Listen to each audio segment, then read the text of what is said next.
Again, welcome to Jnana Learning. Continuing with the lecture on mechanics, and today's topic is series and parallel arrangement of springs.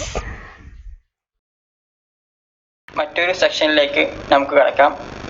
ഇതിൽ നാം discuss ചെയ്യാൻ പോകുന്ന topics first one spring mass model, then equivalent stiffness and series arrangement of springs and parallel arrangement of springs. ഈ ഒരു മൂന്ന് പ്രധാനപ്പെട്ട സെക്ഷനാണ് ഇവിടെ ഡിസ്കസ് ചെയ്യുന്നത്. So first one spring mass model. എന്താണ് സ്പ്രിംഗ് മാസ് മോഡൽ എന്ന കൺസെപ്റ്റിലേക്ക് നോക്കാം. സോ ഒരു സ്പ്രിങ്ങിലേക്ക് ഒരു മാസ് കണക്ട് ചെയ്തിട്ടുള്ള ഒരു സിസ്റ്റമാണ് സ്പ്രിംഗ് മാസ് മോഡൽ എന്ന് പറയുന്നത്. സോ ഈ ഫിഗറിൽ നിങ്ങൾക്ക് കാണാം, കെ എന്നുള്ള സ്പ്രിംഗ് കോൺസ്റ്റന്റ് അല്ലെങ്കിൽ സ്റ്റിഫ്നെസ് ഉള്ള ഒരു സ്പ്രിങ്ങിലേക്ക് ഒരു എം മാസുള്ള ഒരു വെയിറ്റ് കണക്ട് ചെയ്താൽ ആ ഒരു മോഡലിനെ വിളിക്കുന്ന പേരാണ് spring mass model. A mass subjected to force along the axis of spring. സ്പ്രിങ്ങിന്റെ ആക്സിസിന് അലോങ് ആയിട്ട് പാരലൽ ആയിട്ട് ഒരു വെയിറ്റ് കണക്ട് ചെയ്താൽ അതുമൂലം ഉണ്ടാകുന്ന ഫോഴ്സിനെയാണ് ഇവിടെ കൺസിഡർ ചെയ്യുന്നത്. Which is attached to the mass. ഈ ഒരു സ്പ്രിങ്ങിലേക്ക് മാസ് അറ്റാച്ച് ചെയ്തിട്ടുണ്ട്. That is called spring mass system അല്ലെങ്കിൽ സ്പ്രിംഗ് മാസ് മോഡൽ എന്ന് പറയുന്നു. സോ ഇവിടെ നാം കൺസിഡർ ചെയ്യുന്നത് ഡിഫറെന്റ് കേസുകൾ കൺസിഡർ ചെയ്യാണ്. ഈ ഒരു സ്പ്രിങ്ങിലേക്ക് മാസ് കണക്ട് ചെയ്തിട്ടുള്ള ഒരു സിസ്റ്റം ഡിഫറെന്റ് ടൈപ്സ് വരാം. ഒന്നിലധികം സ്പ്രിങ്ങുകൾ വരുമ്പോൾ ആ സ്പ്രിങ്ങിന്റെ അറേഞ്ച്മെന്റ് അനുസരിച്ച് സ്പ്രിങ്ങുകൾ എങ്ങനെ അറേഞ്ച് ചെയ്തിട്ടുണ്ട് അതിനനുസരിച്ച് different type of spring mass models ഉണ്ട്. So first one series arrangement of spring. സ്പ്രിങ്ങിന്റെ സീരീസ് അറേഞ്ച്മെന്റ് ആണ് ഇവിടെ ഡിസ്കസ് ചെയ്യുന്നത്. സീരീസ് എന്ന് പറഞ്ഞാൽ ഒരു സ്പ്രിങ്ങിന്റെ എൻഡിനോടായിരിക്കും അടുത്ത സ്പ്രിങ്ങിന്റെ സ്റ്റാർട്ടിംഗ് പോയിന്റ് വരിക.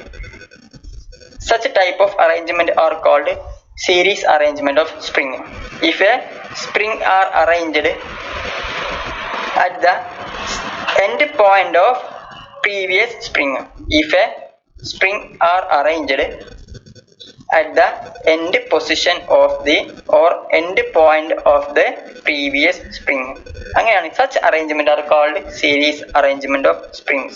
So ഇവിടെ നമുക്ക് കാണാം, ഈ ഒരു K1 എന്നുള്ള സ്റ്റിഫ്നെസ് ഉള്ള ഒരു സ്പ്രിംഗ് ഉണ്ട്. അതിലേക്ക് K2 എന്നുള്ള സ്പ്രിംഗ് കോൺസ്റ്റന്റ് ആയിട്ടുള്ള മറ്റൊരു സ്പ്രിങ്ങും K3 എന്നുള്ള സ്പ്രിംഗ് കോൺസ്റ്റന്റ് ഉള്ള മറ്റൊരു സ്പ്രിങ്ങും കണക്ട് ചെയ്തിട്ടുള്ളതാണ്. ഫൈനലി അതിലേക്ക് ഒരു മാസ് കണക്ട് ഉണ്ട്. അപ്പോൾ this is the series type spring mass model. ഇവിടെ Δ1, Δ2, Δ3 എന്ന് മാർക്ക് ചെയ്തിട്ടുള്ളത് അതിൽ വരുന്ന ഡിസ്പ്ലേസ്മെന്റ് ആണ്. ഫസ്റ്റ് സ്പ്രിങ്ങിന്റെ ഡിസ്പ്ലേസ്മെന്റ് ആണ് Δ1, സെക്കൻഡ് സ്പ്രിങ്ങിന്റെ ഡിസ്പ്ലേസ്മെന്റ് Δ2, തേർഡ് സ്പ്രിങ്ങിന്റെ ഡിസ്പ്ലേസ്മെന്റ് ഈസ് Δ3. സോ ഇവിടെ സീരീസ് ആയിട്ട് അറേഞ്ച് ചെയ്തിട്ടുള്ള ഈ സ്പ്രിങ്ങിൽ ടോട്ടൽ ഡിസ്പ്ലേസ്മെന്റ് ആണ് ΔE എന്ന് പറയുന്നത്. അപ്പൊ ഇവിടെ ടോട്ടൽ ഡിസ്പ്ലേസ്മെന്റ് ഈസ് ΔE എന്നുള്ളത് നമുക്ക് എങ്ങനെ കൺസിഡർ ചെയ്യാം? ഈക്വലന്റ് ആയിട്ടുള്ള ഡിസ്പ്ലേസ്മെന്റ് എന്ന് പറയാം. ഈക്വലന്റ് ആയിട്ട് ഡിസ്പ്ലേസ്മെന്റ്, ഈ മൂന്ന് സ്പ്രിങ്ങിന്റെയും ഡിസ്പ്ലേസ്മെന്റിന്റെ ടോട്ടൽ എഫക്റ്റ് ആണ് ഈക്വലന്റ് ആയിട്ടുള്ള ഡിസ്പ്ലേസ്മെന്റ് ΔE എന്ന് മാർക്ക് ചെയ്തിട്ടുള്ളത്. അപ്പൊ ഇവിടെ സീരീസ് ആണെങ്കിൽ പ്രത്യേകത, ഓരോ സ്പ്രിങ്ങിന്റെയും ഡിസ്പ്ലേസ്മെന്റ് ഡിഫറെന്റ് ആയിരിക്കും. Δ1, Δ2, Δ3 ഡിഫറെന്റ് ആയിട്ടുള്ള എന്ത് വരും? ഡിസ്പ്ലേസ്മെന്റുകൾ വരും. ഈ വലത് ഭാഗത്തുള്ള ഫിഗറിൽ കാണിക്കുന്നത് ഈക്വലന്റ് ആയിട്ടുള്ള ഡിസ്പ്ലേസ്മെന്റും ഈക്വലന്റ് ആയിട്ടുള്ള സ്റ്റിഫ്നെസ്സും ആണ്. ഇപ്പൊ ഓരോ സ്റ്റിഫ്നെസിന്റെയും K1ന്റെയും K2ന്റെയും K3യുടെയും ഈക്വലന്റ് ആയിട്ടുള്ള ടോട്ടൽ എഫക്റ്റ് ആണ് KE അല്ലെങ്കിൽ equivalent spring constant or equivalent stiffness എന്ന് വിളിക്കുന്നത്. ഇനി നമുക്ക് ഇതിന്റെ എക്സ്പ്രഷനിലേക്ക് പോകാം. അതിനു മുമ്പായിട്ട് എന്താണ് ഈക്വലന്റ് സ്റ്റിഫ്നെസ് എന്ന് നോക്കാം. KE എന്നുകൊണ്ടാണ് റെപ്രസെന്റ് ചെയ്യുക. ഇവിടെ ഫിഗറിലേക്ക് നോക്കുക. Let K1, K2, K3 be the stiffness of each spring. ഓരോ സ്പ്രിങ്ങിന്റെയും സ്റ്റിഫ്നെസ് ആണ് K1, K2, K3. Then every spring can be replaced by a single spring. എല്ലാ സ്പ്രിങ്ങിനെയും നമുക്കൊരു ഒറ്റ സ്പ്രിംഗ് ആയിട്ട് മാറ്റാം. Which is called equivalent stiffness of that single spring. ആ ഒരു സ്പ്രിങ്ങിന്റെ റീപ്ലേസ് ചെയ്തിട്ടുള്ള ആ സിംഗിൾ സ്പ്രിങ്ങിന്റെ സ്റ്റിഫ്നെസ്സിനെയാണ് ഈക്വലന്റ് സ്റ്റിഫ്നെസ് എന്ന് വിളിക്കുന്നത്. ഇവിടെ നമുക്ക് ഡിസ്പ്ലേസ്മെന്റ് എങ്ങനെ എടുക്കാൻ നോക്കാം. ഡിസ്പ്ലേസ്മെന്റ് എടുക്കുന്നത് ഓരോ സ്പ്രിങ്ങിന്റെയും ഡിസ്പ്ലേസ്മെന്റ് Δ1, Δ2, Δ3 ആണെങ്കിൽ ടോട്ടൽ ഡിസ്പ്ലേസ്മെന്റ് വരുന്നത് എപ്പോഴും Δ1 പ്ലസ് Δ2 പ്ലസ് Δ3 ആണ്. ടോട്ടൽ ഡിസ്പ്ലേസ്മെന്റ് വരിക ഓരോ ഡിസ്പ്ലേസ്മെന്റിന്റെയും സം ആയിരിക്കും വരിക. ഇനി നമുക്ക് ഈ കൺസെപ്റ്റിൽ നോക്കാം. mg എന്നുള്ളൊരു വെയിറ്റ് അതിൽ ആക്ട് ചെയ്താൽ മാത്രമേ അവിടെ ഡിസ്പ്ലേസ്മെന്റ് ഉണ്ടാവുകയുള്ളൂ. സോ mg എന്തിന് ഈക്വൽ ആയിരിക്കും? ആ ഒരു ഡിസ്പ്ലേസ്മെന്റ് കൊണ്ടുള്ള ഫോഴ്സിന് ഈക്വൽ ആയിരിക്കും.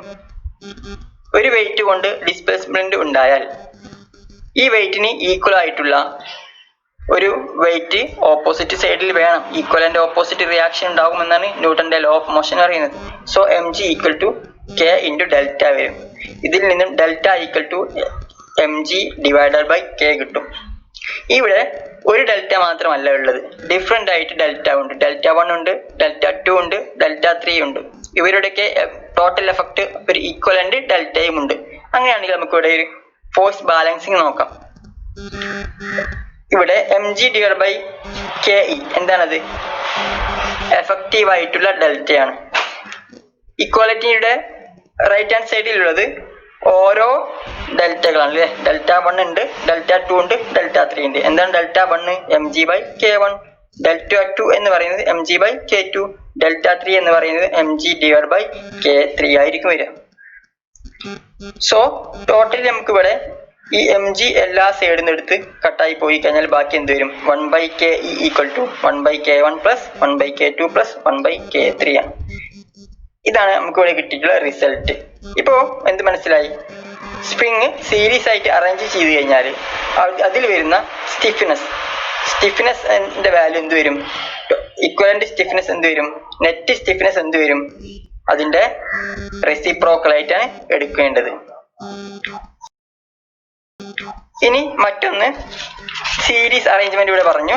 Next parallel arrangement of spring ആണ്. പാരലൽ അറേഞ്ച്മെന്റ് എന്ന് പറഞ്ഞാൽ ഒരു സീരീസിന് പാരലൽ ആയിട്ടായിരിക്കും അടുത്ത സ്പ്രിങ് അറേഞ്ച് ചെയ്തിട്ടുണ്ടാവുക. ഈ സ്പ്രിങ്ങിന്റെ എൻഡ് പൊസിഷനോ സ്റ്റാർട്ടിംഗ് പൊസിഷനോ ഒന്നും ഇതിലേക്ക് ബന്ധിപ്പിക്കാൻ കഴിയില്ല. ഈ ഒരു അറേഞ്ച്മെന്റ് ആണ് പാരലൽ അറേഞ്ച്മെന്റ് ഓഫ് സ്പ്രിങ് എന്ന് പറയുന്നത്. സോ ഇവിടെ നമുക്കറിയാം k1, k2, k3 എന്നുള്ളത് സ്റ്റിഫ്നെസ്സുകളാണ് ഓരോ സ്പ്രിങ്ങിന്റെയും. എല്ലാ സ്പ്രിങ്ങും കണക്ട് ചെയ്തുള്ളത് m എന്നുള്ള മാസിലേക്കാണ്. നേരത്തെ പറഞ്ഞ പോലെ തന്നെ ഇവിടെ ഡെൽറ്റ ഇ ഉണ്ട്, ke ഉണ്ട്. ke എന്നുള്ളത് ഈ മൂന്ന് സ്പ്രിങ്ങിനെയും ഒറ്റ സ്പ്രിങ് ആയിട്ട് റീപ്ലേസ് ചെയ്താൽ അതിന്റെ സ്റ്റിഫ്നെസ് ആണ് ke എന്ന് പറയുന്നത്, ഈക്വലന്റ് സ്റ്റിഫ്നെസ്. ഈ മൂന്നിന്റെയും ടോട്ടൽ എഫക്റ്റ് ആണെന്ത്? എഫക്റ്റ് ഡിസ്പ്ലേസ്മെന്റ് ആണ് ഡെൽറ്റ ഇ എന്നുള്ളത്. ഇവിടെ ഇമ്പോർട്ടന്റ് ആയിട്ട് നോട്ട് ചെയ്യേണ്ട പോയിന്റ് എന്ന് വെച്ചാൽ പാരലൽ ആയിക്കൊണ്ട് സ്പ്രിങ്ങുകൾ കണക്ട് ചെയ്താൽ ആ സ്പ്രിങ്ങുകൾക്ക് എല്ലാവർക്കും ഒരേ ഡിസ്പ്ലേസ്മെന്റ് ആയിരിക്കും. The displacement will be same for the parallel arrangement of spring. സ്പ്രിങ്ങുകൾ പാരലൽ ആയിക്കൊണ്ട് അറേഞ്ച് ചെയ്താൽ അതിലുള്ള ഡിസ്പ്ലേസ്മെന്റ് സെയിം ആയിരിക്കും. ഈ ഒരു കൺസെപ്റ്റ് ആണ് ഇവിടെ അപ്ലൈ ചെയ്യുന്നത്. സോ നമുക്കറിയാം ബാലൻസിങ് ഓഫ് ഫോഴ്സ് കൊടുക്കുമ്പോൾ mg ഈക്വൽ ടു ഇവിടെ എല്ലാവർക്കും ഒരേ ഡിസ്പ്ലേസ്മെന്റ് ആണ്. സോ നമുക്ക് എന്ത് കൊടുക്കാം? k1 delta plus k2 delta plus k3 delta.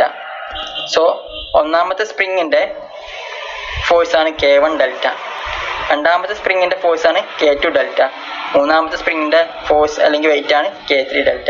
ഇവിടെ ഡെൽറ്റ കോമൺ ആണ്, കോമൺ ആക്കി എടുക്കാം. So mg equal to k1 plus k2 plus k3 all into delta. ഇവിടെ നിന്നും നമുക്ക് എന്തെടുക്കണം? ഇക്വേഷൻ നമ്പർ 1 ആക്കിയിട്ട് കൺസിഡർ ചെയ്യാം.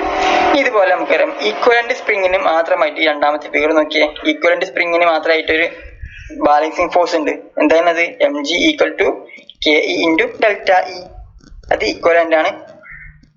അത് നമുക്ക് ഇക്വേഷൻ നമ്പർ 2 എന്ന് കൊടുക്കാം. ഇവിടെ രണ്ട് ഇക്വേഷന്റെയും ലെഫ്റ്റ് ഹാൻഡ് സൈഡ് സെയിം ആയതുകൊണ്ട് റൈറ്റ് ഹാൻഡ് സൈഡ് സെയിം ആയിരിക്കും.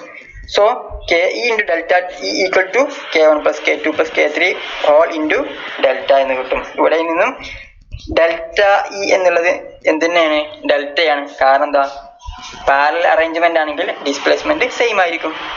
സോ കട്ടായി പോകും. അങ്ങനെ എന്ത് വരും? ke equal to k1 plus k2 plus k3 എന്ന് വരും. So this is the stiffness value of the parallel arrangement of spring എന്ന് വിളിക്കുന്നത്.